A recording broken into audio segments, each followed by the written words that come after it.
शादी होगा लड़का लड़की में, पुरुष है वो तो रोज रात में जो सदिया होता है उसके साथ करता है ना, तो उसी में और पैदा हो जाता है।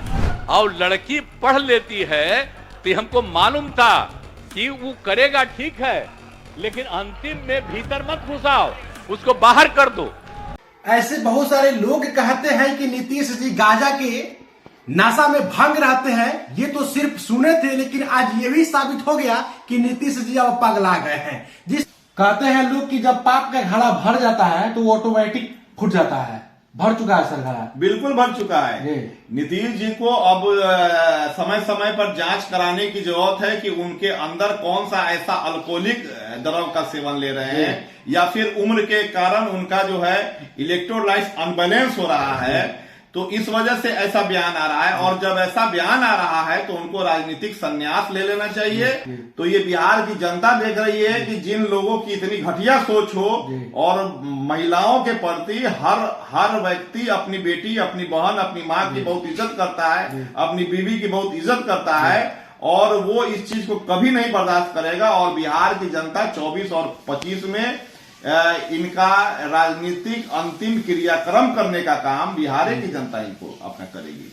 जय हिंद दोस्तों, अपने बिहार के मुख्यमंत्री नीतीश जी का एक ऐसा बयान आया है। कहते हैं कि अपने बिहार में सबसे ज्यादा अगर आरक्षण किसी को मिला है तो वो है महिलाओं का, और महिलाओं का आरक्षण इतना ज्यादा बिहार में मिला है। और इसी बिहार में महिलाओं को लेकर के नीतीश जी का ऐसा बयान आया है, जिस बयान को आप लोग सुने भी है और सुनिएगा, आपका दिमाग काम नहीं कर पाएगा। आइए उसी विषय पर चर्चा के लिए हमारे साथ में भी बैठे हैं MIM के प्रदेश सचिव डॉक्टर समीउल हक जी।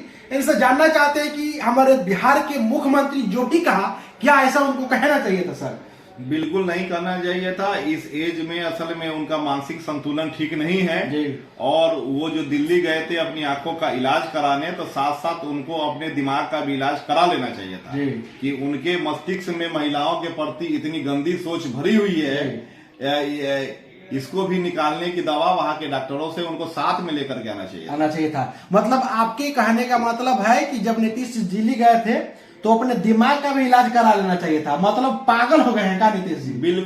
बिल्कुल ये देश की आधी आबादी और सूबे की आधी आबादी को भरे सदन में एक सूबे का मुखिया मुख्यमंत्री होता है, और उस सूबे के मुखिया के मुंह से ऐसी बातें और ऐसी अशोभनीय बातें जिसका माने वर्णन भी करना अभी किसी लिहाज से अच्छा नहीं है। तो ऐसी बातों को करना जहां महिलाएं बैठी हो, जहां अपनी सदन की अपनी गरिमा हो, और एक सूबे का मुख्यमंत्री इतनी अमर्यादित भाषा में जो है इस बातों का इस्तेमाल करे, ये कहीं से माफी के लायक भी नहीं है, और ये कहीं से शोभनीय नहीं है। और आने वाले दिनों में ये सूबे की आधी महिलाएं नीतीश जी का विदाई करने का काम इन्हीं महिलाओं के द्वारा होगा।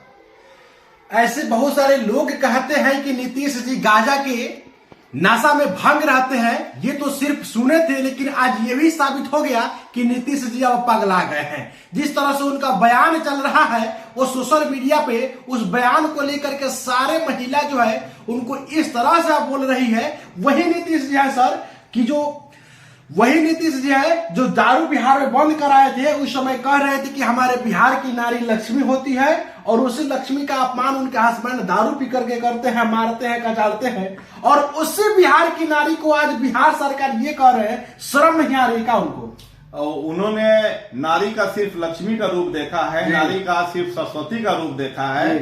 उन्होंने जब नारी दुर्गा बनती है, उसका स्वरूप इनको 24 और 25 में देखने को मिल जाएगा। जी अच्छा, जॉन संख्या नियंत्रण का सर बहुत सारे ऐसे तरीका हो सकता है, लहजा अलग अलग हो सकता है, शब्द बहुत अलग हो सकता है, लेकिन इस शब्द का यूज करना और बातों बातों में इशारा करना, ये इशारा उनके लिए और उनके अगल बगल में बैठे लोग हंसियां उड़ा रहे थे, इसका मतलब क्या होता है? देखिए, इसका दो मतलब है। यौन शिक्षा की पढ़ाई कराना, उसका समर्थन हम लोग भी करते हैं, लेकिन उनमें शब्दों का चयन कैसा होना चाहिए, पढ़ाने की जगह क्या होनी चाहिए। और ये जो बेशरम लोग जो दांत खोल करके हंस रहे थे, इनको पहले अपने घर में अपने बेटियों को और अपनी बहनों को उसी भाषा में यौन शिक्षा पहले समझाना चाहिए था, और उसके बाद तब जाके इनको अपना ये जो है मैं कि मुख्यमंत्री जी का जो है अपना समर्थन मैंने करना चाहिए था।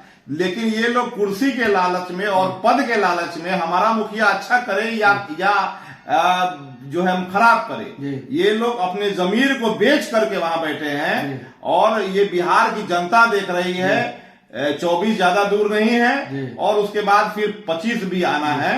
तो ये बिहार की जनता देख रही है कि जिन लोगों की इतनी घटिया सोच हो और महिलाओं के प्रति हर व्यक्ति अपनी बेटी, अपनी बहन, अपनी माँ की बहुत इज्जत करता है, अपनी बीवी की बहुत इज्जत करता है और वो इस चीज को कभी नहीं बर्दाश्त करेगा। और बिहार की जनता 24 और 25 में इनका राजनीतिक अंतिम क्रियाक्रम करने का काम बिहार की जनता इनको अपना करेगी। कहते हैं लोग कि जब पाप का घड़ा भर जाता है तो वो ऑटोमेटिक फूट जाता है। भर चुका है सर घड़ा, बिल्कुल भर चुका है। नीतीश जी को अब समय समय पर जांच कराने की जरूरत है कि उनके अंदर कौन सा ऐसा अल्कोहलिक द्रव का सेवन ले रहे हैं या फिर उम्र के कारण उनका जो है इलेक्ट्रोलाइट अनबैलेंस हो रहा है, तो इस वजह से ऐसा बयान आ रहा है। और जब ऐसा बयान आ रहा है तो उनको राजनीतिक संन्यास ले लेना चाहिए। वो बड़े बुजुर्ग हैं, युवाओं को ही रहना चाहिए। और जब एक एज आपका पार कर जाता है तो आपको गार्जियन को घर में ही रहना चाहिए और अपने से छोटों को प्रोत्साहन देना चाहिए। सर इतने सारे बातों को होने के बाद कुछ देर बाद फिर आकर के सोशल मीडिया पर आकर के उस बात को माफी मांगने लगते हैं, गलतियां को मानने लगते हैं कि हमें माफ कर दीजिए। क्या इसमें क्या कहिएगा? देखिए, कुछ गलतियां ऐसी होती हैं जिनको कभी माफ नहीं किया जाता। माफ करने वाली जो है गुनाह भी जो है हम लोगों में जो है अपना गुनाह सगीरा और जो है ये होता है ना, जो है कबीरा होता है। तो कुछ ऐसा गुनाह होता है कि जिसको लोग माफ नहीं कर पाता है और भले उन्होंने माफी मांग ली हो और अपने शब्दों पर पछता रहे हो, लेकिन एक सूबे के मुख्यमंत्री को बोलने से पहले अपने शब्दों के चयन का ध्यान रखना चाहिए और क्या बोल रहे हैं इस पर उनको पहले सोच कर विचार कर कहां बोल रहे हैं इसको भी देखना है। लेकिन चूंकि ये लोग अपने घर की महिलाओं का ही सम्मान नहीं कर पाते तो ये लोग देश की महिलाओं का क्या सम्मान करेंगे?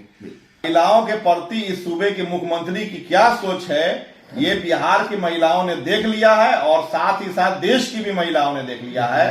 हम लोगों को अब जो है शर्म करने की जरूरत है कि हम लोगों ने ऐसा मुख्यमंत्री चुना कि हम लोग इस चीज को अगर किसी दूसरे प्रदेश में जाते हैं तो बेशक हमारा सर शर्म से नीचे झुक जाएगा। जी सर, ये जो भी उनसे गलतियां हुई है ये माफी लायक नहीं है, बिल्कुल माफी लायक नहीं है। कहीं से ये माफी लायक नहीं है। माफ इनको जनता उस वक्त जो है अपना करती कि जब ये अपने पद का त्याग कर दें। अगर हम उस पद के लायक नहीं है, हम महिलाओं को सम्मान नहीं दे पाते, हम अगर बुजुर्गों को जो है अपना सम्मान नहीं दे पाते, युवाओं को स्थान नहीं दे पाते, तो फिर उस पद पे बने रहने का हमारा वर्क नहीं है। हमको उस पद का जितना जल्दी हो त्याग कर देना चाहिए।